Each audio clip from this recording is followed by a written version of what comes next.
Hi-ho, Kermit the Frog here. I'm Amber. And here's some Reddit. Alright, folks, our first letter, our very first, very creepy letter, is titled, Am I the jerk / delusional for feeling weird that my partner, a 49-year-old male, located me, a 28-year-old female, in public through a public security camera system?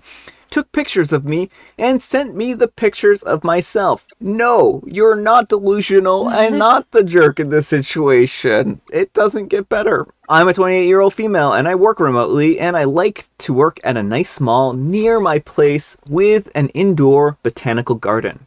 My partner, a 49-year-old male, knows that I frequent this place and we have worked there together.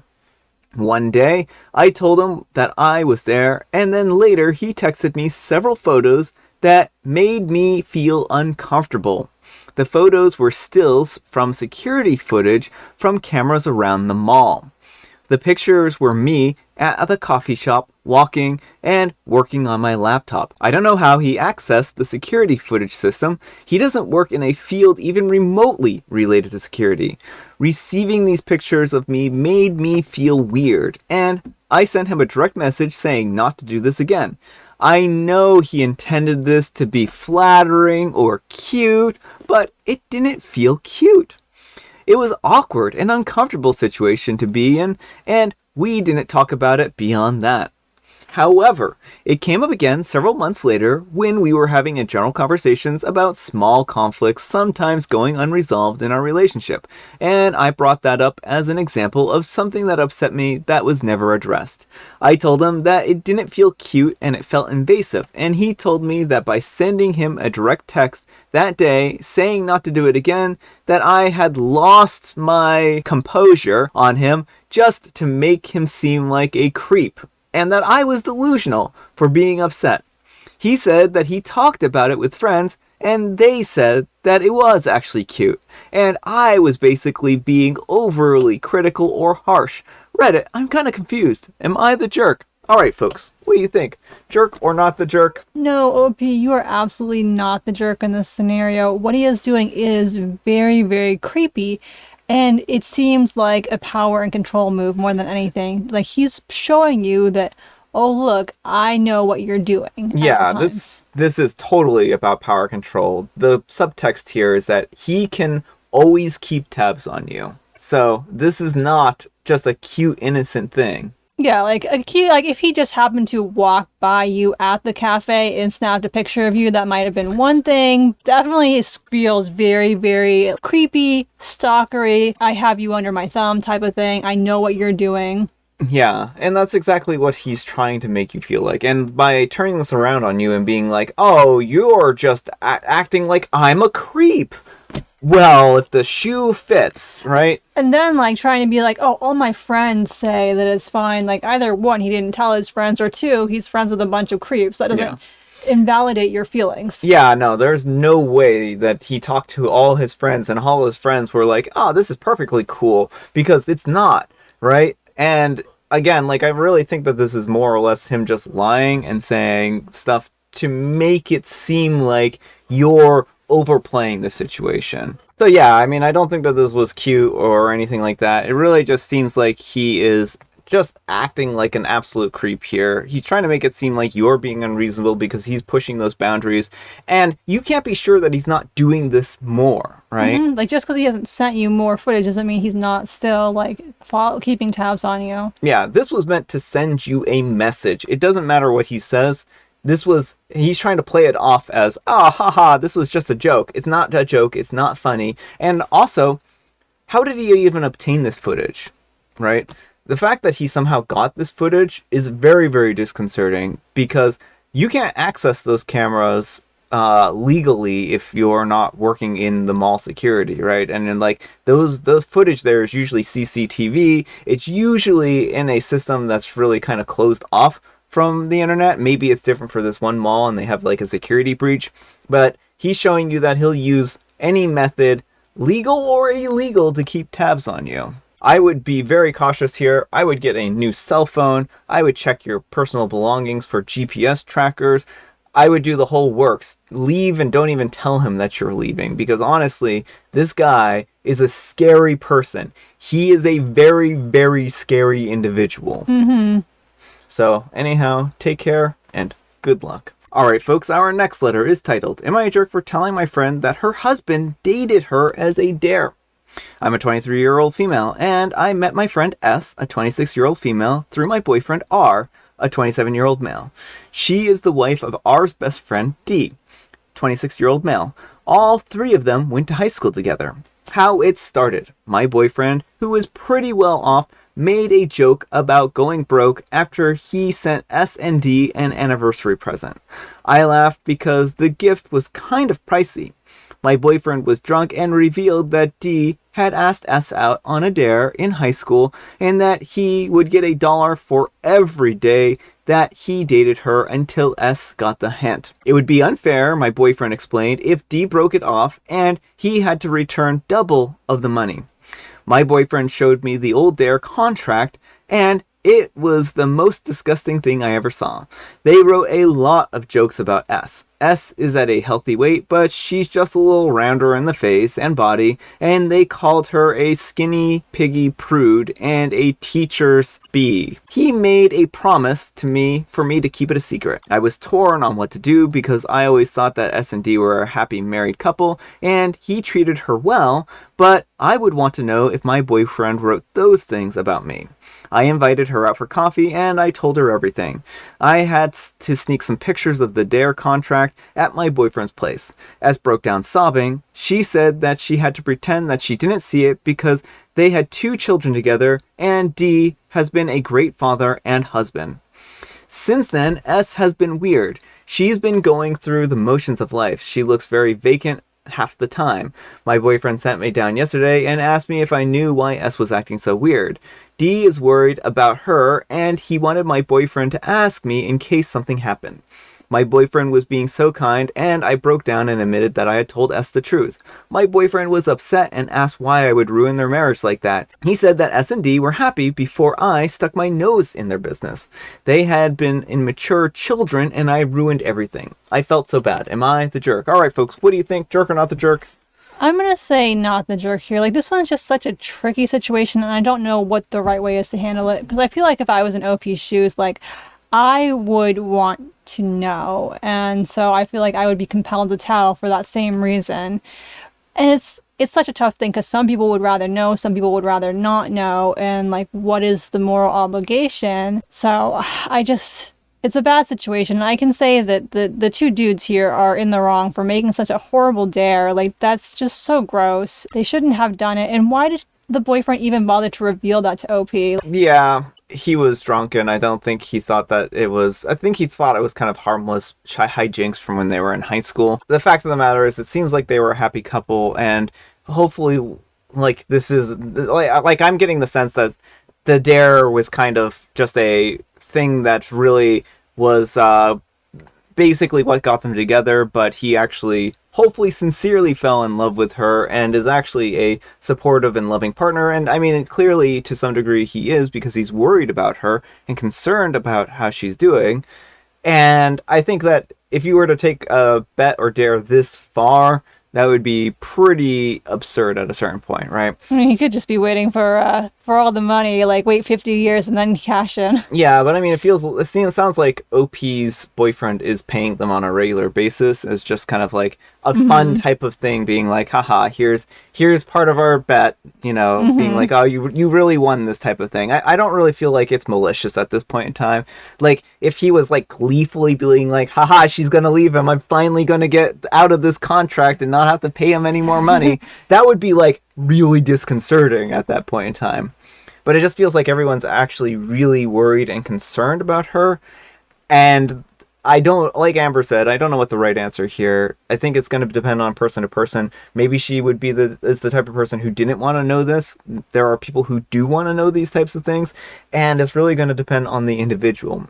And I think that this is troubling in a lot of ways. I think that OP potentially should have talked to her husband first alone and explained it, maybe. I don't know. There's just really, it's a hard situation. Well, I mean, of course he's going to try to talk her out of it. And so I don't think talking to the boyfriend was the right way to go. Yeah. Maybe like feeling out the friend.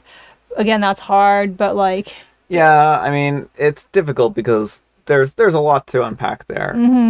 Definitely therapy for the friend at this point in time. S really needs to go into therapy. She needs to work out some really hard feelings. They probably need to go into the couples counseling at this point in time. Maybe that should be the next gift for them, is couples counseling, couples therapy, because after this, they're probably going to need it a lot. And I can understand like her feelings of hurt and betrayal, because she probably feels like they got together because he was interested in her, and to find out that, oh, this was actually just them getting together on a prank, it's not good. such a horrible thing to learn. Like, and it really would throw a wrench into their relationship. Like, I just can't imagine being in her shoes. Like, yeah, it's a terrible place to be, and I feel so bad for her.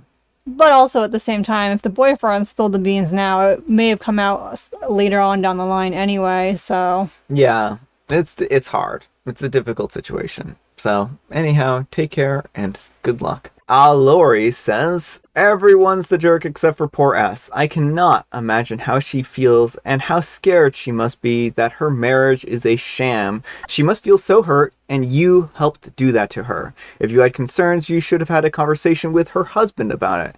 It doesn't really sound like a dare is why he married her and has 2 children with this woman. Yeah, I know it happened and it's terrible, but you're bad for hurting her many, many years after the fact. And OP replies, I felt like it was something that she needed to know. Keeping it a secret from her would be so cruel when everyone else knows why. In another life, it could have been my boyfriend who lost the dare instead of S. Alright, folks, and our last letter is titled, I'm a 33-year-old male, and my wife, a 34-year-old female, let our kids smother themselves in poison oak. This isn't good, folks. Isn't good at all. Hi, relationships. My wife let our kids play in poison oak and doesn't feel responsible. Can I get a pulse check? Wednesday after school, the kids, 10, 8, and 6, played in a nearby creek and got a little mild poison oak. Thursday, wife and I talked about it. I said, please don't let them play in the poison oak after school, and if you're not sure, just avoid the whole area. It's not worth it. Wife agreed. Also, one of the kids they're playing with is a jerk and a bad influence. Wife agreed. I even sent her a text right before Thursday's pickup saying, just say no to jerk kid and playing in poison oak, with a gif from inside out of the foot is down. Thursday after school, they went and they played in the poison oak again. It seemed pretty mild, so I just get all of them through the bath. We get some calamine on them and move on. By Saturday morning, it's clear that it's not mild. One of them has the face so swollen that his eyes are swollen shut. I take them to urgent care, and we get a prescription, and I run to the drugstore and buy all the poison oak remedies I can find. By the time the wife rolls out of bed, it seems that I've gotten it under control, and I've got breakfast made for everyone. I spent the rest of the day finding a pharmacy with the prescription in stock, and together we treat the poison oak. But something doesn't sit right. Like the tone of voice that my wife uses that sounds like, well, it's your own fault. And the way she asked me to put the calamine on them, like she is too busy. So after I get the kids to bed, I tell her, hey, I don't want to point fingers or make anyone feel bad. I want to focus on fixing the problem, but I think it's important that we're on the same page here. You know this is your responsibility and a bit of parenting fail here, right? And she says, you mean like because it happened on my watch? Because I told them not to. So I say, yes, but you are responsible for them. They're not responsible for themselves. And she says, I don't know what you're trying to say. So I tell her, I mean, we talked about this and how they need to not play in poison oak. They're 10, 8, and 6. You have to be the adult here while I'm at work, and they're dependent on your decision makings. Then she said that she doesn't want to talk about this anymore and probably just isn't talking to me at all. Also, the kids are basically trickle truthed me all day Saturday, and it turns out they played in the stuff for like an hour and built a whole fort out of it. Alright folks, what do you think of this situation? Is OP in the wrong? No, OP, you're not in the wrong, but I am really worried for your relationship. Like this whole post, you should not have to tell your partner repeatedly, oh, by the way, do not let the kids play in the poison oak. Like the way you sent her the text right before pickup time makes it clear that you were worried she wasn't going to make sure they didn't play in the poison oak. Yeah. You are doing all the parenting, basically. When they wake up Saturday morning and their face is all swollen, you're the one taking them to the doctor. You're the one running to all the pharmacies. You're the one applying the calamine lotions. You're the one bathing them, putting them to bed. How much parenting is your wife actually doing? Like, it sounds like her idea of parenting is just like letting them run loose. Yeah, and I mean, I think that there's a place for that type of parenting, but also the kids need to understand the importance of not playing in poison ivy or poison oak, and hopefully after this they've gotten the message loud and clear. The 10-year-old for sure is old enough to know better, but the 6-year-old and the 8-year-old, they might be a little young to be able to make that kind of choice on their own, and certainly, like, I'm not saying that the 10-year-old should be held responsible, because I don't think they should be, right? And if they were at a park and the wife was around and supposed to be like supervising them, then she should have done a little bit better job of supervising them at that point in time, to keep an eye on them, to make sure that they weren't being brought there under the other kids' shenanigans. Yeah, well, it just seems like, how did she not notice them for a whole hour playing in the poison oak? Yeah, an hour is a long time to not be checking in on the kids, right? Building forts with it, like, this is like... Yeah, and another important thing about, like, poison oak is that it's one of those things that if you're exposed to it multiple times, it can get worse with each exposure. So it's one of those things where you probably don't want to take your chances with a second exposure if you don't have to anyways, but the fact that they were just playing in the poison oak like that is just not good. Also, like, this might be something worth talking to the town about, to getting taken care of. Get some goats, have the town get some goats and go in there and eat all the poison oak, because goats are great at that. So that would be a job for them. And it won't hurt goats, from what I understand. Goats are immune to the poison oak's toxins. I could be wrong about that, so check with your local goat dealer to make sure that they can eat poison oak before going ahead with that plan. Anyhow, OP, take care and good luck. Alright, and Ernest Batchelder says, read through the comments, got to several of your replies, that there are way more illuminating than your original post. Your wife has depression, she's completely checked out right now, and you are not sure she likes being a mom. You have to remind her to be kind to your own kids. At the same time, you have one neurodivergent kid, the oldest you describe as emotionally immature who doesn't feel responsible towards your younger siblings, acting like a mom, and a middle child in the world trying to prove how tough he is. Middle child stuff, plus trying to prove that he doesn't need a mom. Your wife's mental health is impacting your kids. Couples counseling for communication, and she needs individual therapy and doctor's visits. Get to the bottom of that depression.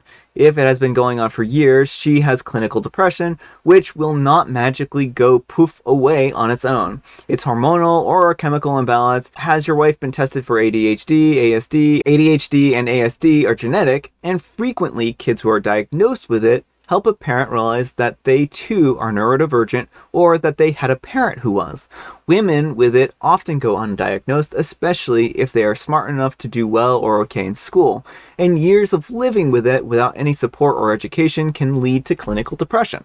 I mean, that's all very important stuff right there. Yeah, that's very relevant. Very, very relevant information. Yeah, well, I was wondering, because it did sound like the wife was just very checked out and absent, but if she is dealing with clinical depression and possible and undiagnosed neurodivergence, like, that's a lot, and it's not going to get better until she gets the help she needs. Yeah, it's important to get your wife the help that she absolutely needs in this situation and support her.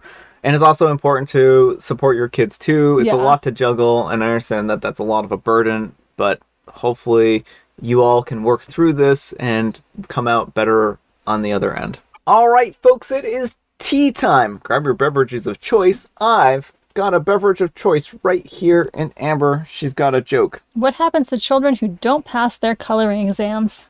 You know, kids who don't pass their coloring exams, it means that they're really creative. They color outside the lines. They're super super great kids, and so the consequences of not passing your coloring exam is going to Hogwarts. They need a shoulder to crayon. Oh, I guess so. I guess so. And I have Earl Grey. All right, folks, that's all the time we have for today. Thank you so much for watching. Happy Manic Monday. Amber, you said you had some announcements that you wanted to share today. Well, we have a couple. Didn't you say June's daughter had a birthday recently? Yeah, so happy birthday, Amaret. And happy anniversary, Brian. Oh, well, happy anniversary to Amber, too. I guess today, being the 22nd that it really is, would be the anniversary. Yeah, we're not filming on our actual anniversary, but when you see this, it will be. So, Amber, we need some moral guidance, and please have it in the form of a news segment. Breaking news. Creepy guy takes secret security footage of his girlfriend, and now he's going to jail, because that's what you do when you illegally hack into mall security. Yeah, that's a good moral. Don't hack into mall security. And don't stalk people. And don't stalk people. Thanks so much for watching, and we will see you all tomorrow. Bye.